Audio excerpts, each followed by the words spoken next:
السلام عليكم، يا مساء الفل او صباح الفل عليكم اصدقائي اصدقاء قناه ايمان في بلاد الامريكان. اينما كنتم. انا عارفه ان عندي ناس من دول عربيه كتير غير حبايبي المصريين اللي انا بقدم لكم الف تحيه كل يوم. كل يوم تحصل حاجه تخليني اعرف قد ايه احنا شعب محترم جدا، طيب جدا، عريق جدا، مثقف جدا، بتاع شغل جدا، بسيط جدا، متواضع جدا، دمه خفيف جدا، وطيب جدا. معرفش قلتها ولا لا؟ اوكي. رغم الناس العبيطه اللي بتقعد تقول ايه ابعد عن العرب والمصريين والكلام ده، اللي انا هحاول ولو نسيت فكروني ان في كل فيديو اقولها. اوعى تقول كده، اوعي تقولي كده، بلاش عبط. الناس اللي اوحش مننا بكتير واقل مننا بكتير ما بيقولوش كده وما بيعملوش كده. ارجو ان رسالتكم وصلت، واحاول دايما افكركم بيها. في كل مرة حاجة تحصل لي أقابل ناس أو أتفرج على حاجة، تحصل موضوع، يحصل خبر، يحصل مشكلة، يعني أنا عمالة كل يوم تخبط في حاجات كده تخليك. إحنا ليه ما مش يعني دايما ثقافة الحكومات اللي مش مظبوطة، الحكومات الديكتاتورية، إنك ما تديش لشعبك ثقة في نفسه تقول له أنت كويس. لما تقول له أنت كويس يبقى لا، هو بيطالب يستاهل معاملة أحسن، يستاهل ظروف أحسن. فان كل ما انت تكون مش كويس يعني تستاهل اللي انت فيه. يعني انا همسكه ببساطه كده اقول الكلام دوت. حطوا ده في بالكم وما تنسقوش وراء الكلام ده. كان دايما انا بتسال حاجات الناس، لان احنا ما عندناش اعلام بيوعي الناس وبيعرفها الحاجات المهمه اللي احنا نفكر فيها. اكيد اللي انت جاي في قناتي هنا عارف ان انت مهتم بالسفر لامريكا، او حتى لو مش مهتم انك تسافر امريكا، عايز تشوف افكار وحاجات، لان معظم الناس اللي نجحت في مصر عامله افكار جايباها من بره. مش هتسافر بره عشان تعرف انت ممكن جدا تنجح تكون ما سافرتش وخدت الفكره دي وعملتها في مصر. الحاجات من الحاجات اللي عملت لي كده ايه تنبيه كده، رغم ان انا كنت اتكلمت فيها كتير جدا. انا بحب برنامج شارك تانك جدا، بحبه، له بتاع امريكا، بتفرج عليه من سنين طويله. بس اتفرجت برضو من فتره طويله على شارك تانك ايجيبت، وكنت فاتني كذا حلقه، اتفرجت على حلقه تانية وكده، يعني اون اند اوف، لان ما عنديش وقت كتير اتفرج على التلفزيون. بس لو اخترت اتفرج على تلفزيون او على اليوتيوب، ما بتفرجش غير على الحاجات اللي هي بتكون طويله، اللي هي مثلا بودكاست مستضيف حد في مجال معين وهيفيدني بالمعلومات بتاعته، اتفرج على مجال انا ما اعرفش عنه حاجه، او قصه نجاح، قصه كفاح، او اتفرج مثلا على ممكن افلام تسجيليه بتتعمل عن بلاد معينه او صناعات معينه او خدمات معينه، او برامج زي برنامج شارك تانك، ده من البرامج المفضله عندي. والكلام ده مثبت علميا ان انت مخك المدخلات بتاعته، قدرته على انك تعمل له مدخلات، انه يعمل لها تحليل ويفرز المهم من اللي مش مهم ويعمل لها ترتيب وبتاع. فانت حرام عليك مخك انك تعمله ارهاق بالحاجات اللي هي الصغيره دي، اللي هي زي الشورتس وزي الحاجات العبيطه اللي عمال تدخلها دي. فانت بتعمل له كركبه انه ما يقدرش يفنط ويشوف المهم واللي مش مهم ويرتب بتاع. انت بتبوظ الدنيا. تفتكر دي تسالي وخلاص؟ لا، ده انت بتدمر السيستم بتاعك كله. فما تضيعش وقتك في انك تتفرج على حاجه عبيطه، ده مش بس ان الوقت بس اللي هيضيع، لا، ده في حاجات تانية كمان هتبوظ. نطلع من ده بقى على ايه، على موضوع اللي جاب لي سيره الشارك تانك، لان لقيت عبد الله سلام واحد من الشاركس بيتكلم على مجال العقارات اللي هو بتاعه والتطوير العقاري. احنا طبعا المسميات اللي بحب اتفرج على حاجات تعرفني المسميات، لان انا حضرتها بالانجليزي من وانا هنا في امريكا، ولما كنت في مصر ما كانتش موجوده. ايه، احنا من الجيل اللي اتظلم، انا من الجيل اللي اتظلم، اللي هو كان رجال الاعمال والتجار دول شويه ناس جهله جدا، بيئه قوي وبلدي قوي وحاجات كتير. كانت جامعه وحشه جدا من اول الفن نفسه. تخيل احنا ناس شباب كنا زينا زي الورد كده، وكانت تبقى النجمات اللي المفروض تدخل لها سينما نبيله عبيد وناديه الجندي. ايه القرف ده يعني؟ مش عارفه انا ايه الغلب ده، ناس عندها 80 سنه ولا 60 سنه ولا بتاع. فطبعا الكلام ده كله كان غلط جدا. فليه يعني الجيل بتاعنا احنا يتفرج على افلام؟ طبعا انا بحب عادل امام، بس برضه مش معقول يكون هو ده بقى ايه الحاجه الوحيده المعروضه لينا. فين الشباب؟ فين؟ ولما طلعت بقى يعني حاجه بقى صعيدي في الجامعه الامريكيه وهنيدي، كانت بالنسبه لنا يعني كنا غلابه جدا. دي بالنسبه لي كانت حاجه كبيره قوي، يعني قوي قوي. ومحمد فؤاد لما عمل كانت اسمها ايه الفيلم بتاعه كده، طبعا حاجات يعني مش قد كده، ممكن احسن منها بكتير، بس اهو ده اللي كان موجود. تشوف احنا الجيل يتظلم قد ايه، يعني انتوا متخيلين المنظر؟ وكان المستوردين بقى، تخيل اللي يستورد العربيه المرسيدس، كانوا يسموها بقى ايه، الشبح والزلموكه وخنزيره وعيون صفيه، ايه القرف ده يعني؟ مش عارفه انتوا متخيلين؟ فدي كانت المعطيات. انت ما حضرتش الكلام ده معظمكم. طبعا في ناس بتتفرج عارفه الكلام اللي بقوله ده وحضرته من جيلي او الجيل الاصغر شويه، برضو استمر الكلام ده لسنين يعني لحد ما الدنيا بدات تتعدل يعني. فانتوا محظوظين الجيل بقى الحاجات الحديثه دلوقتي اللي برضو لسه ناس عايزه تنساه ورا نفس الغلب ده، وتقول ايه يعني ايه لما حد يجي يعمل لها فيديوهات من امريكا واللغه مش مهمه وهتخبط وهتعمل وحتى اللي بيعملوا لهم فيديوهات اللغه بتاعتهم كمان سيئه جدا جدا. او انت عايز تشتغل اي حاجه على عربيات اكل واوبر وبتاع. فنحاول نخرج بقى بره الايه الغلب ده، لان الدنيا اتطورت واتغيرت ورضينا ان بنرضى الكمبيوتر والكمبيوتر سكيلز واللغه. روح شوفوا انت الناس اللي بتقدم المشاريع بتاعها في شارك تانك بتتكلم ازاي واللغه بقت مهمه قد ايه. بقى 70% من الكلام بالانجلش. ما نقعدش بقى نقعد ايه اللي هي الطريقه اللي هي بتاعت المصاطب دي، وايه يعني ما تكلموا عربي ده النبي عربي. الكلام ده بقى خلاص بقى ارميه ورا ظهرك خالص. والكلام ده ما بقاش ينفع ولا هياكل عيش ولا هينفع. الحياه هتفرمك وهتتغير بسرعه رهيبه وانت مش هتلحق. فده بالاضافه بقى لقصه اللغه واللي هي المهارات الكمبيوتر والحاجات دي، انك تكون تعرف تقول التيرمز، هتعرف تتكلم عن مشروعك.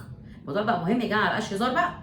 فتعالى بقى نرجع لحاجه مهمه جدا في مجال التطوير العقاري، احنا بنقول عليها ديفلوبرز اللي هم بيعملوا اللي هو الريل استيت ديفلوبر، او اللي هو بالعربي مطور عقاري، اللي هو بيشتري وبيبني شقق، بيبني فيلل، بيشتري اراضي وبيبنيها او بيقسمها. مش المفروض ان الديفلوبر يكون هو بيسقع اراضي بقى، قلت لك بيسقع دي الحاجات اللي هي الايه الحاجات دي اللي ما بتعملش بيزنس مان ناجح. فعايزين لازم الاستثمار، كلمه استثمار يا جماعه عندنا الديفينيشن بتاعها مشوه في مصر. يعني في ناس حتى كلمه حتى شهادات البنوك، يعني ما حدش اثار النقطه دي خالص. انا كنت مستنيه اشوف اي برنامج بيتكلم فيها ما لقيتش برضه. يعني لما حد بيتكلم على التسميه الغلط، احنا هنا بنقول عليها سي دي اللي هي الايه اللي في مصر مقابل نقول ايه شهادات الاستثمار بتاعت البنك. دي مش استثمار خالص. انك تجيب سي دي بتدي لك 8% 6% 10% وريفر المبلغ هيكون كام، دي علشان بعد سنين تواكب التضخم بتاع الاقتصاد وتواكب الى حد ما التدهور في قيمه العمله. فاهمين ازاي؟ انت ال 100 دولار بتاعتك او 100 جنيه بتبقى ايه 180 بعد مش عارفه قد ايه بتاع.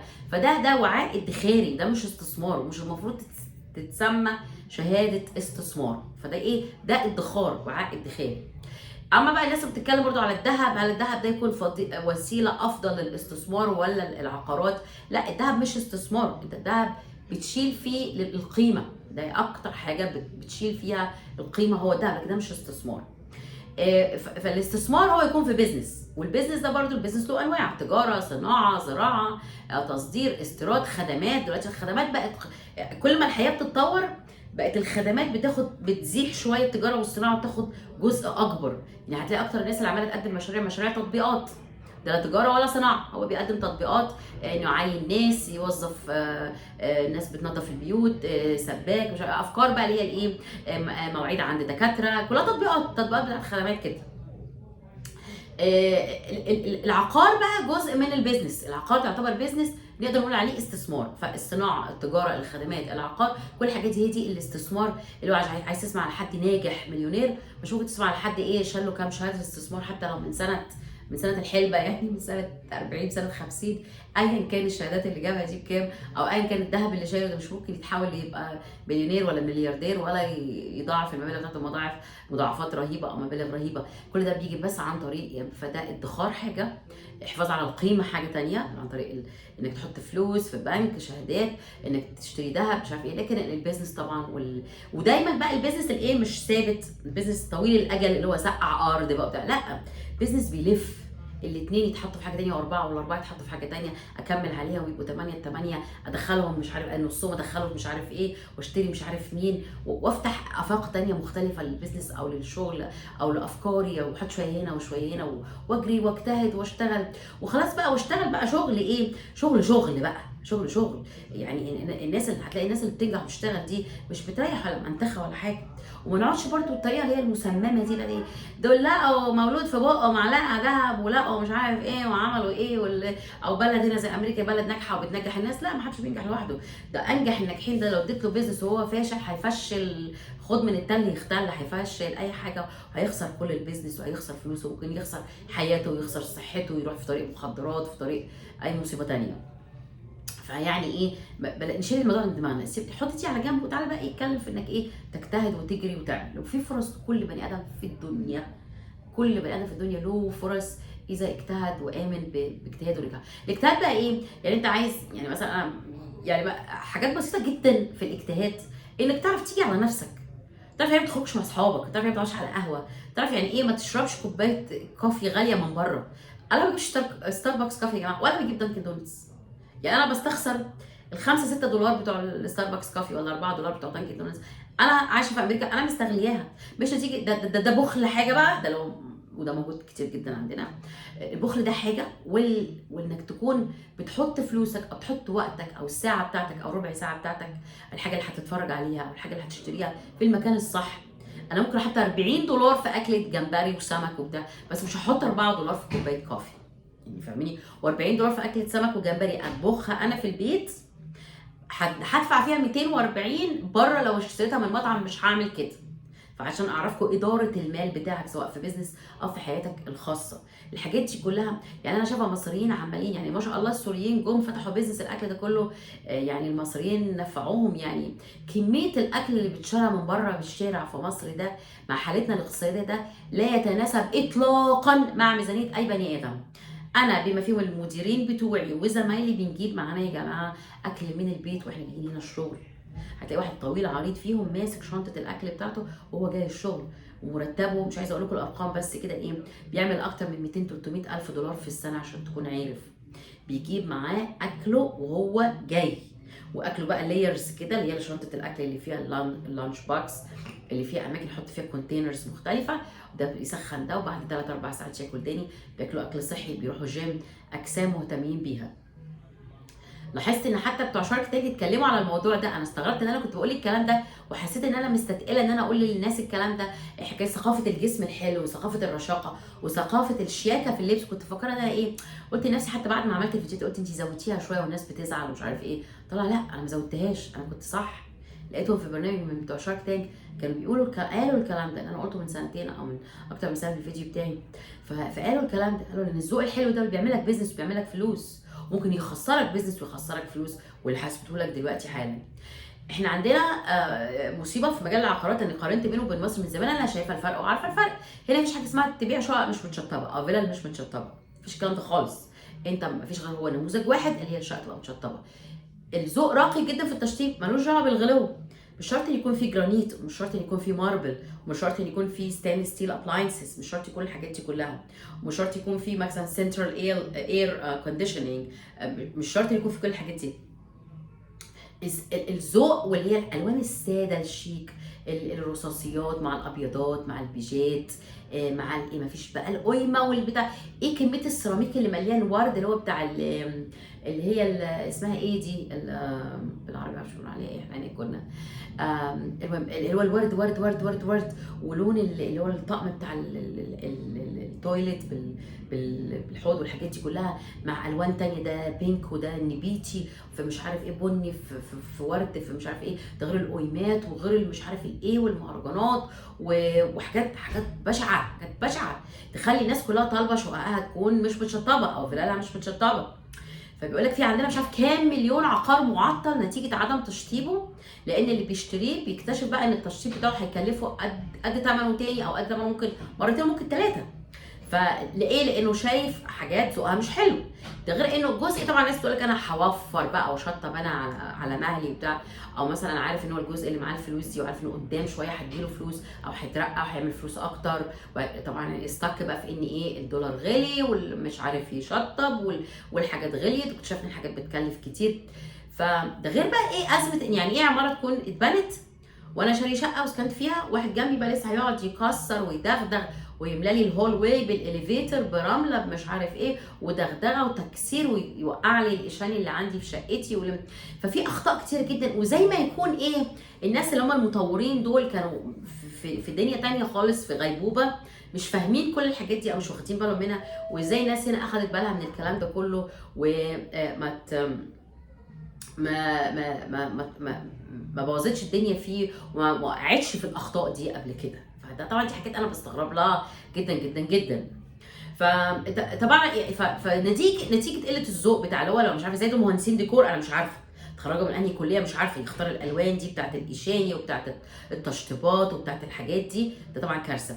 غير طبعا ايه فكره الصناعيه اللي عندنا، الصناعيه اللي عندنا طبعا احنا عارفين انهم غير مؤهلين. ولو اني مش بلوم على الصناعي قد ما بلوم على اللي هو صاحب اللي هو شركه المقاولات، او اللي هو المهندس المباشر بتاعه التنفيذي، او اللي هو مهندس الديكور اللي بيصمم، او الكلام ده كله. طبعا الحاجات دي كلها ايه كوارث. انت تقدر تعمل نموذج الف وب وجيم، ده الالوان كذا، الالوان الفواتح مش عارف الغوامق، بس تخلي كله شيك، كله حلو، كله بسيط، ومش لازم تصرف كتير. برضه الناس اللي يقولوا ايه على قد مش عارف ايه وعلى لا، احنا ليه عندنا عقليه الفقر دي مصرين نربط الحاجه الحلوه بالفلوس؟ دي بتاعت الناس اللي معاهم يا ابله، ودي بتاعت الناس المحلات دي بتاعت الناس اللي معاها فلوس، اللي مش عارف ايه بتاعت الناس اللي معاها. لا، الذوق ملوش دعوه بالفلوس خالص. انت كونك انك جاي وبعدين انك تهتم بالست وبذوقها، انت ليه متصور ان الست لاي كلام دي هتربي ولد عنده ذوق؟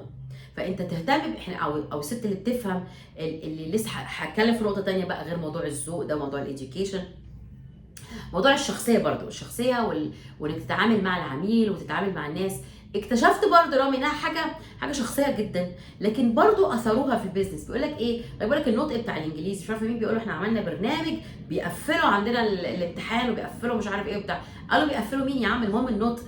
انا جالي واحد كان ولد شاطر جدا هندسه مش عارف منصوره او بتاع، لكن الانجليزي بتاعه ضايع خالص. فيعني هو فضل وراه وصبر عليه ان الولد شاطر وعبقري. فانت بتتخرج من كليه هندسه وكليه طب، تيجي هنا اتعامل مع الانجليزي بتاعه رايح في داهيه يعني. فالكلام ده لازم هنهتم بيه. راح قالوا حاجه ثانيه بقى، انك تكون عندك اساسيات التعامل، انك مسافه بعدك عن العميل وانت بتتكلم، ريحتك الحلوه، طريقتك في الكلام، ردودك، الحاجات دي كلها. فاحنا عندنا اكتشفوا ان الحاجات دي مفتقدينها، وحاجات محتاجه اعاده تاهيل. اللي هو بيعملها مين بقى؟ بيعملها الام في البيت، الام الراقيه، الام المثقفه. يعني احنا جميل جدا احنا اهتمينا بقى ايه، دخلنا في مصر في شريحه بقى ايه التدين. انا ما بتكلمش على مصر بتاعت الناس اللي مش عارف مين ونقعد نعمل جريد اللي هو بيكواليفاي ناس جريد A وبي وسي، ودي مصر ودي ايجيبت والساحل الطيب والساحل الشرير. انا يهمني مش بس 10% من الناس، انا يهمني ان الكلام دوت يقتنع بيه ال 70 وال 80% اللي هم سهل جدا الفرق بينهم وبين انهم يكونوا في الشريحه الكلاس A دوت ولا حاجه غير الاديوكيشن وغير الرقي وغير التطور، اللي هو مش محتاج فلوس اصلا عشان يتعمل. انت مش محتاج فلوس عشان يبقى جسمك تتبنى ثقافه الجسم الشيك اللي مش محتاج جيم، محتاج بس يعني تكون تهتم باكلك الصحي، وتهتم بالرياضه، برياضه مشي، رياضه جري، اي رياضه تكون ما بتكلفش فلوس. مهتم بانك تكون ترقي ذوقك في اللبس. والامهات في البيوت تهتم بانها فرحانه قوي الاقي ام مش عارفه عامله فيديوهات ومعاها عيلين تخان كده وبتاع. حرام عليكي، انت مجرمه في حق اولادك انك تروحي تملي الكارت كده كوكيز وشيبسي ومش عارف وايس كريمات انا عمري ما بدخل البيبسي ولا الكوكاكولا دي في بيتي يا جماعه، في ثلاجتي ما بجيبش انا ازايز البيبسي والكوكاكولا والاكل. بكام دي في مصر؟ ده انت بثمنها دي بتجيبي شويه خضار وتعملي اكل مغذي للعيال يعني. ففي عندنا يعني انا حتى بفتكر من زمان كان المسلسل بتاع عبد الغفور البرعي، لو فاكرين المشهد ده ما بيروحش من بالي، لما قعد مع جوز اخته مع اخو مراته، كانت عبله كامل، اخو عبله كامل كان اخو مراته، بيقول له انت قاعد طول النهار بتطلب في شاي في قهوه في شاي وقهوه، انا ما بجيبش غير مره واحده الصبح كوبايه الشاي بتاعتي، شاي وقهوه وشاي وقهوه ايه، حتى لو دي كانت ايامها بقى 5 جنيه ولا 2 جنيه ولا دي زائد دي. قال له مش كله بيجمع. لما كان بيقول انا عايز علاوه، عايز زياده مرتبي، الحياه والمصاريف وبتاع، قال له بص انا شايفك قاعد بتطلب ده في ده في ده في ده. فاللي احنا القهاوي والشاي في قهوه والشوكليت احنا مستسهلين قوي المصاريف بتاعت الاكل اللي بره دي على فكره اخده جزء كبير من الميزانيه عندنا. يعني احنا بنصرف على الحاجات دي، معروف الشعب المصري بيصرف على ده اكتر ما بيصرف على الهدوم، على الفسح، على انه تطوير الكورسات بتاعته والتعليم والحاجات دي كلها، او الحاجات العلميه، ان يروح متاحف، ان يروح يجمع معلومات، او يشترك في حاجات مثلا كورسات والكلام ده. فده مجال للصرف انت تقدر بقى تنسفه خالص، تنسفه خالص. تفضل مع مامتك، ادخل المطبخ مع مامتك، عرفها ايه الاكل الصحي، عرفها قول لها هات لنا شويه خضار يا حاجه، ده الباذنجان والبطاطس والحاجات دي. اعرف ان الحاجات غليت بس ما زالت فكرة ارخص بكتير جدا من هنا. يعني انت ممكن تعمل اكلات جميله جدا من، انا عارفه الحياه غاليه وكتر خير الناس، وربنا يا رب يكون في عون الناس. وطول النهار انا بدعي للمصريين. يعني الاكلات صحيه، اعمل هي البيض على مش عارف بروتين، ده 9 جرام بروتين في البيضه، يعني ده اجمل مصدر للبروتين، رخيص وبيتعمل حاجات كتير. قطع عليه بقى طماطم، تعلم تدخل المطبخ، تعلم عشان لما تيجي في الغربه ما تبقاش برضه تصرف فلوسك هنا على الاكل من بره. تعلم تعمل اكل، تعمل حاجات. دي حاجه والبخل حاجه. فاهماني ازاي؟ فمظهرك الانيق، كلامك، لغتك، استعدادك بالمؤهلات اللي هتنجحك في الحياه، ما بين الكوميونيكيشن، ما بين لغه، ما بين كمبيوتر سكيلز، ما بين انك تعرف الحياه فيها ايه، تعرف الناس تانية بتنجح ازاي وبتعمل ايه. دي حاجات جميله جدا. تعرف ازاي تعمل ميزانيه نفسك من وانت عيل صغير، تاخد مصروفك، تعرف ازاي تنظم ميزانيتك، تعرف ازاي تصلح لابوك وامك، والناس تبطل تبقى ديكتاتوريه. الاجيال الجديده قعدنا نقول بقى جيل الجديد ده بايظ، ولا كل جيل كده يقعد يقول الكلمتين اللي بقنا الحمضانيين دول. لا، انا شايفه جيل جديد بصراحه، لانه برضو جات له فرصه انه يعرف ان الانترنت علمه كتير، الحاجات علمته كتير. سيب بقى الناس اللي عماله تفني عمرها دي، واللي بتتسحل ورا بابلو وويجز والقرف ده، الزباله دي كلها اللي جايه رايحه تقلد برانكس، اللي هم الناس اللي هنا اللي هي الايه، العشوائيات والحاجات الزباله. لا، روحوا قلدوا الناس، روحوا اتفرجوا على شارك تانك، روحوا شوفوا الناس دي، ده اللي هي الايه، الشريحه العريضه من الناس.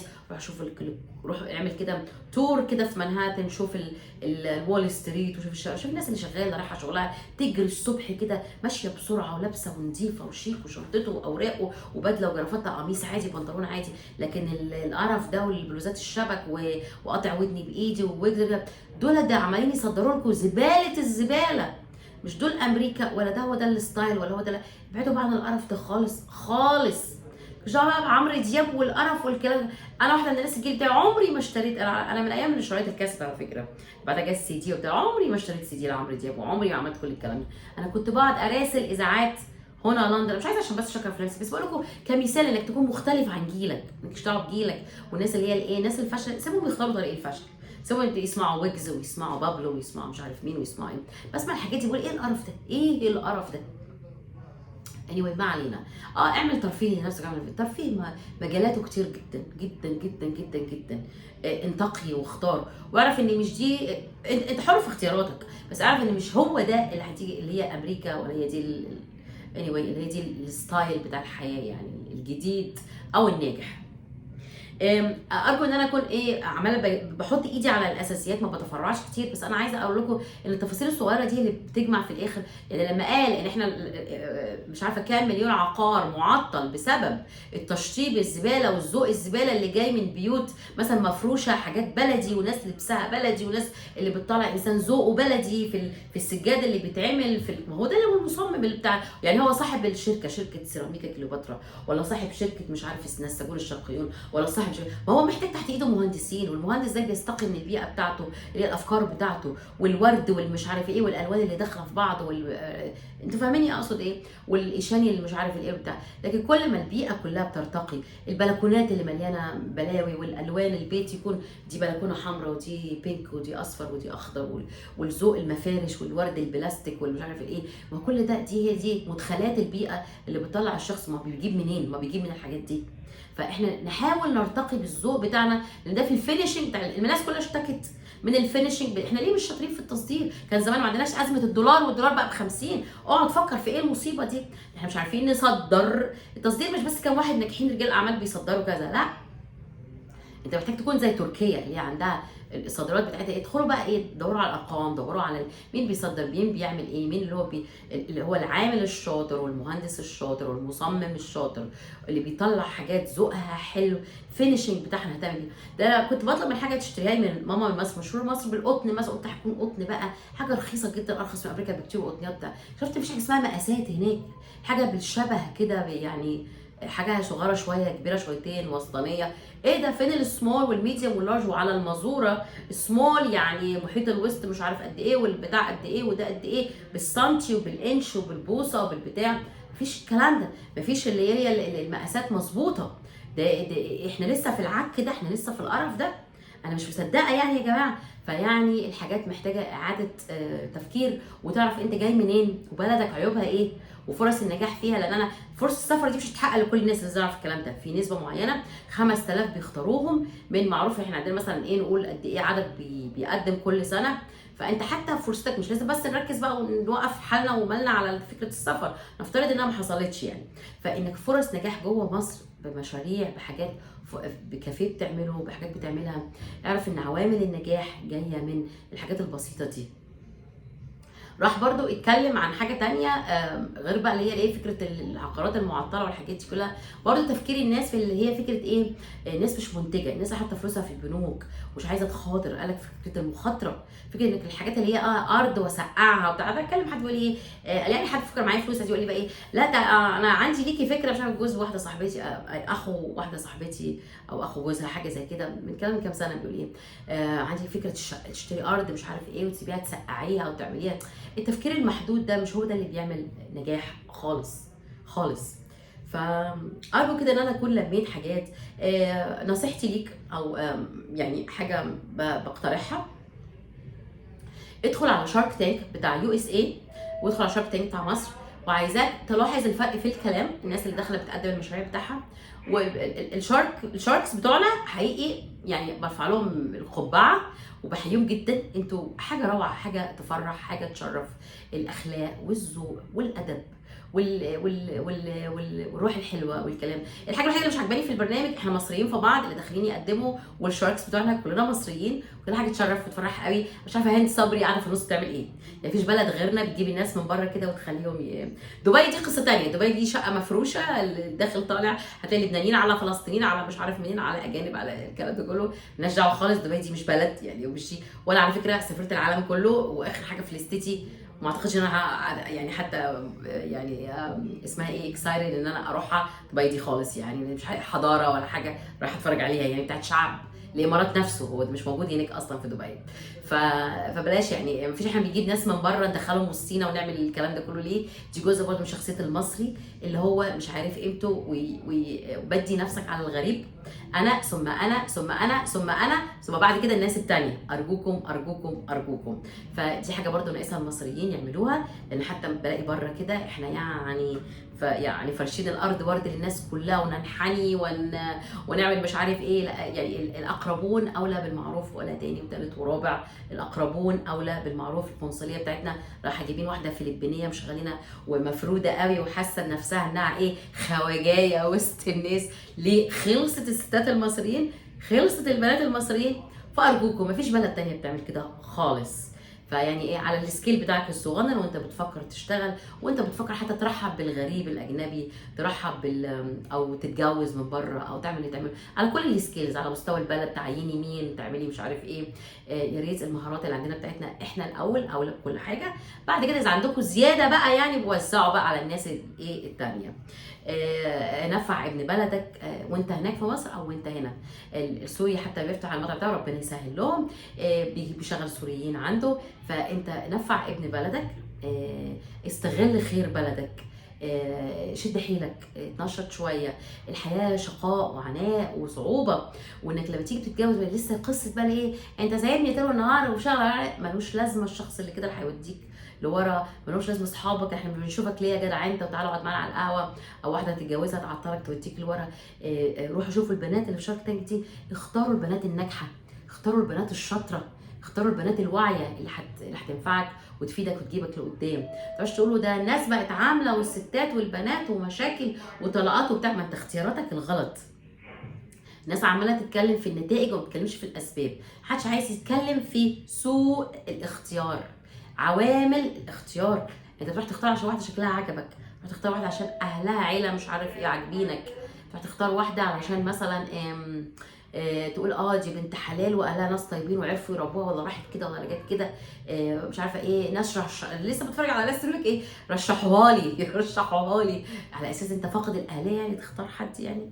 برضه يرجع يقول ايه اصل بقى الجواز، وناس تردد بقى الجواز بطيخه. ما هو ايه اللي قفلها بطيخه مقفوله ليه؟ قال يكتشف بعد ما اتجوز انها ما بتعرفش تطبخ. لا انت ما تقعدش بقى في الصالون القعدات الروتين الممل بتاعنا ده، تشرب 2 ليمون.